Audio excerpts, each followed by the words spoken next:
All right, everybody. Today is the day you've been waiting for. You've been on the edge of your seat. You've been excited. It is the day we debate all grain versus extract brewing. Let's get into it.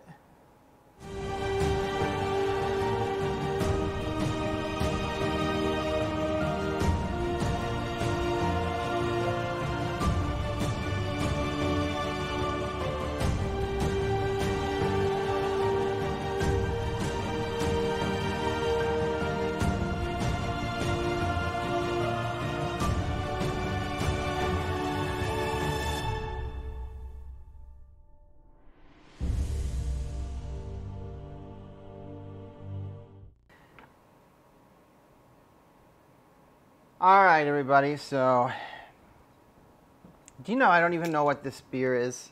Or it might be a cider. Guess we'll find out, huh? Oh, there's not a lot of carbonation coming out of it. So, while I get this poured, oh, it looks like beer. I think it's beer. Vanilla ale. Speaking of, oh yeah, I'll put a link across the top, one of the corners, to my vanilla ale recipe video. All right, so let's talk. I didn't put any notes or write any notes, which I probably should have in retrospect, just to keep me on task. But let's talk about this. So I'm trying to decide where to start because some people who are new to brewing might not even know what I'm talking about if I don't give a real quick intro to this, which is that when it comes to brewing beer, there's generally two ways to do it. You can do what's called all grain, which is what I do, which means you use all grain. You buy all of the grain that you're going to use and grind or mill the grain and, mash it and everything. The other way is you can sort of skip some of that and speed up the process by buying something called an extract. What that means is that a company somewhere has taken the base malt and they've already milled it and then steeped it in water, or what we call mashing, and they've extracted the sugars and stuff from it, and then they either boil it down into a syrup, which you then have to rehydrate, or they dehydrate it or whatever into a powder. So there's liquid form and powder form. And then the powder form, same thing, you just have to rehydrate it with water. And then you basically have an already mashed base malt that you don't even have to worry about. You know you're going to hit your gravity numbers no matter what because somebody already did it for you. So there's this overwhelming sort of prejudice that in the beer community sometimes that says, well, extract beers aren't as good, and extract beers are for beginners, and extract beers are an easy way out. So let me first say that that's all ridiculous, all of it. First of all, there are a lot of people that do extract brewing still, or do both extract and all grain, or combine the two. And there are plenty of extract-made beers that win brewing competitions. So there's no reason to say that someone who brews extract brewing is cheating or making an inferior beer, because it's just not true. So, why would you do one or the other? Well, I think part of it is nostalgia and just there are people like myself that like to try to have as much control or be able to be involved in as much of the process as possible. I know there are people out there that even malt their own grain and grow it themselves even. I won't get into that, if that's what you want to do. It's just an example of, wanting to have more input into the entire process. There are different kinds of malt extracts that you can buy. So you can go to a brew store, home brew store. You can go online to several sites And I'll try to put a picture up of like malt and dry malt, maybe extract. I have some dry malt extract, but it's old and it's in a bag and it's probably like all hardened because it's absorbed moisture. I mean, at this point I should dump it, but otherwise I'd show it to you. You can get it in different flavors, right? You can get like amber, you can get pale ale, you can get, they have like what's called light and dark. I think there's wheat. I mean, there's different varieties. So depending on what kind of beer you want to make, you can probably find a malt extract that will work for that type of beer, which is no different than what I do, which is I buy a giant 55-pound bag of two-row grain, and I use that as my base malt for just about everything, unless there's a specialty beer that needs some other kind of grain. So one of the things you can do, so if you buy liquid, let me back up, if you buy liquid or dry malt extract, the way it works is it'll say on the can, or you can even look online, it'll tell you how much liquid or dry malt extract to add to how much water to give you whatever gravity reading you're trying to reach. And a lot of times you'll find recipes that are specifically written for using malt extract, and it'll tell you how much to use. But yeah, you can look on the package or whatever, and you can see how much you need to use. So, like if you're doing a 5.5 gallon batch, you should be able to, look at the chart and figure out how much liquid malt extract do I need for that. In addition to that, a lot of times you can add your own specialty malt. So just because you're using, remember, liquid and powdered, malt extract are the equivalent of your base malt. So most beers, you don't only use a base malt. That's the majority of what you're using, but then you have some specialty malts. Maybe you have chocolate, maybe you have caramel malts, or crystal malt, or Vienna malt, or some other kind of malt, right? You may want to put oats, right? Flaked oats or flaked corn or something else. All that can be added in addition. So what you're going to do is just basically rehydrate your malt extract, and then if you're going to use specialty malts, you basically do another hour. You still do an hour mash, but you've already got the extract malt to the proper amount of sugars and everything, and then you can just mash your specialty malts or whatever you want to add to it for an hour, and then do your boil with the hops. There used to be, and maybe I'm wrong, there may still be somewhere out there, extracts that have hops included or somehow integrated, right? I don't think it's as common anymore. I just think it's, I don't know if it didn't work out or didn't taste right, or I don't know. I mean, obviously it's an additional step you don't have to worry about, but yeah, I was looking the other day online at extracts, and I didn't see any that said they were including anything other than like a base malt. There was nothing like hops or anything.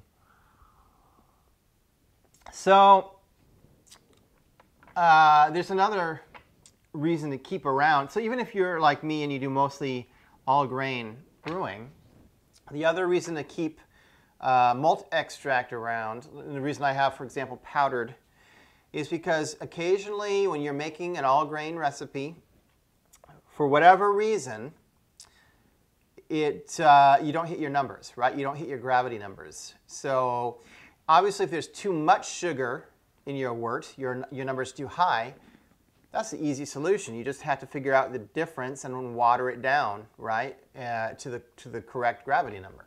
That's easy. The hard part is if you're short, if you undercut it. So let's say you're at 5.5 gallons, and your gravity number is too low. So you have to sort of use a judgment call on this. If it's really low, there's, in my opinion, it depends on the type of beer, but you may not be able to just add malt extract to fix it. But normally, if it's not like insanely low, all you have to do is go online, use a calculator, say here's what my current volume is, here's what my current gravity is, how much malt extract do I need to add this much more gravity, and it will tell you how much to add. So you keep it around because you can, at the end, when you're taking your gravity numbers, if your gravity numbers are not where you want them to be, you can put some malt extract into that finished wort to up your gravity.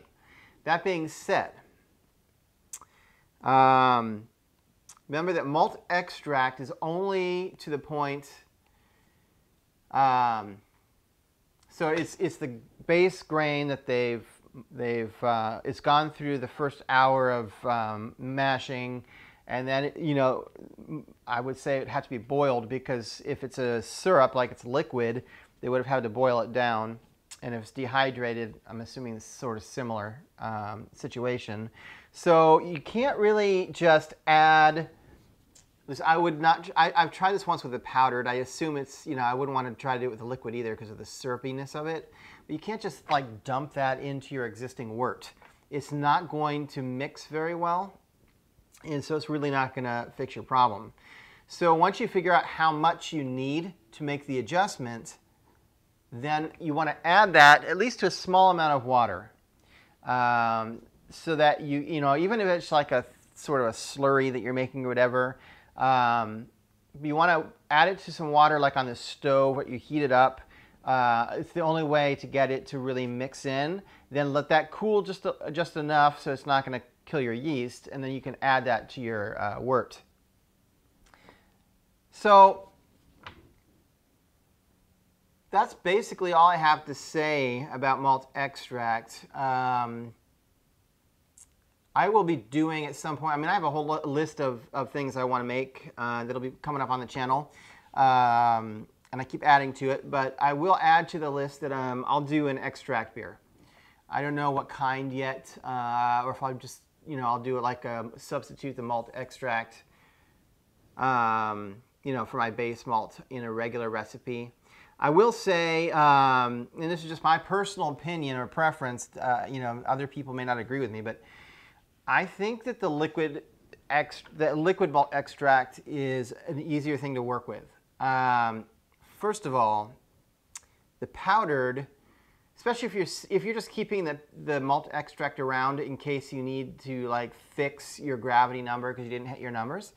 As I stated earlier, the dry malt extract, it's super sticky and hard to work with, but on top of that, if it gets any moisture in it, it's going to start to clump and absorb the moisture.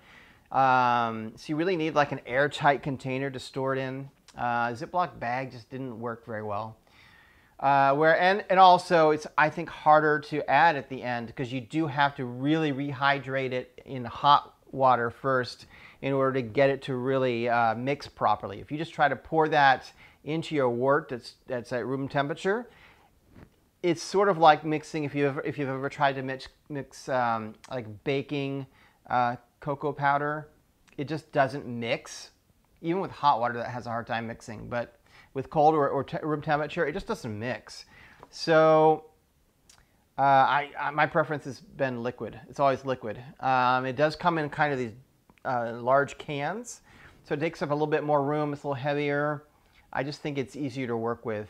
I don't know flavor-wise, if it really makes a difference, but as far as working with it, I think it's easier to work with liquid malt extract or syrup, however you want to call it.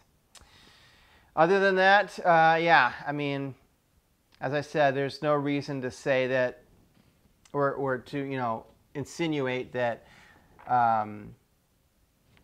using liquid malt extract or dry malt extract over all grain is better or worse. It's really the same, right? You're just changing a step. So instead of doing your own grain in that step, it's already been done for you. Really, it's almost a smart thing to do, right? You're saving time. You're saving, you're ensuring that you're going to get the right amount of gravity points out of it because it's already done for you. And cost-wise, I kind of looked at the price. I don't want to mention prices on here specifically because depending on where you live, things could cost differently, and you might have access to things that are, that I don't have access to. But I want to say I mean, it was a little bit more expensive, right, to use the malt extract, which makes sense because not only you're paying for the actual material, you're kind of paying for whoever did the work of mashing that grain and then turning it into a syrup or powder. So of course it's going to cost a little more. So I think it's a little cheaper, you know, to do all grain, and yeah. So give it a try, and even if you don't want to do extract brewing, it's good to keep a little bit around. Keep some. It's, you know, you can use. I would just keep it light around, but you could do light or dark. You know, extract, and then you can use that to sort of fix your gravity numbers if they're off to a point where it's, you know, like, okay, it's going to make a 3% beer. Okay, well, let's add some malt extract to get the. I know what I was going to mention. So yeah, you want to add malt extract to get your gravity number to where it's supposed to be. What I was going to mention is that, and this is again another point of contention. Some people don't agree with this, but from my experience, there's a big difference between adding malt extract to get your gravity number to where it's supposed to be and just using like table sugar, right? So if your gravity number comes in low, so you're going to, let's say, like I was saying, you're going to hit like 3% alcohol, right, ABV, and that's too low. It's supposed to be 5%. You can do some calculations and figure out how much table sugar you'd have to add in order to get to 5%, and then just add the table sugar. In fact, I have done this. I have done this back in the day because I thought, oh, well, you know, I'm just going to add sugar and then it'll be fine because I'll hit the ABV and I'll have the right gravity. Well, yes, it does work. You do hit your gravity number because I mean, yeast eats sugar. It doesn't care. To the yeast, it doesn't really care. Problem is, there's nothing else to it. You're not adding any more flavor or anything except for straight sugar. So you're upping the alcohol content, but you're not getting anything more from the beer. So my personal opinion is what you end up with is a very thin-bodied beer because it hasn't steeped properly. So it's like taking, let's say you're making a tea, right? And you're making like black tea or whatever, and you drop the tea bag in and pull it out real quick. I mean, you might get some faint flavor that it did deposit in your cup, but it's not going to be much, right? It's not going to be great. And that's basically what happens with the beer. You've basically steeped your grain, but you haven't, for whatever reason, you have not been able to extract what you needed to. And so, yeah, you can add sugar and get higher alcohol content, but it's almost like sugar wash in that sense, where you're really getting very little grain presence in the beer, and then it just becomes very thin with not much body to it. So to fix that, you can use malt extract to get to the correct gravity number instead. Because adding malt extract, let's say you finish, you know, everything. You finished your boil, your steeping, you're just going to let it cool so you can add your yeast, and you realize, oh man, my gravity number's low. I'm like at 3% ABV if I leave it this way. So what you do is you go online, you calculate how much malt extract do I need to add to get my number to go from 3 to 5% ABV, if that's what you're aiming for. And then you can, like I say, mix it on the stove with a little bit of water and some heat, so you can mix it properly, and then pour that malt extract instead of table sugar into that final wort mixture, and that's going to also give you the sugar you need to hit, say, let's say 5% ABV. But not only is it giving you the sugar to hit the right alcohol content, it's also adding, it's a base malt. It's malt extract. So you're not just adding sugar, you're adding everything that would have come with steeping the grains properly from a base malt. So you're adding all that body and flavor that you want into it as well. So it really is like this get out of jail free card. If you've gone to make your beer and something's happened and you have not, for whatever reason, been able to extract the sugars and everything, and it hasn't, you know, worked right, you can use malt extract. The only problem with that is if you have specialty grains that it didn't extract flavors from the specialty grains, like chocolate or caramel or whatever, you're going to end up with kind of a one-dimensional beer, because it's just going to be basically like a smash beer at that point, just with malt extract. Guess what? Those can be really good. So that doesn't mean it's a bad thing. It just means that you end up with something that's different than what you expected, but you'll still have a beer that's totally drinkable and good. So that's the fix in that case, if you're not hitting your gravity number quite where you want it to be. All right, well, that will conclude what I had to say about all grain versus extract brewing. Yeah, if you got any questions or any suggestions on all that kind of stuff, put it in the comments. Stay tuned down the line.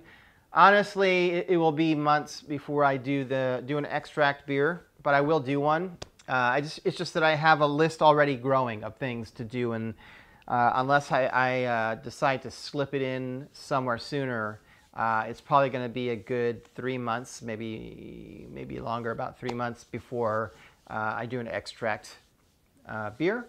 But I will do one and put that so that, you know, everybody can see how that compares to the other brewing videos that I've done on all grain.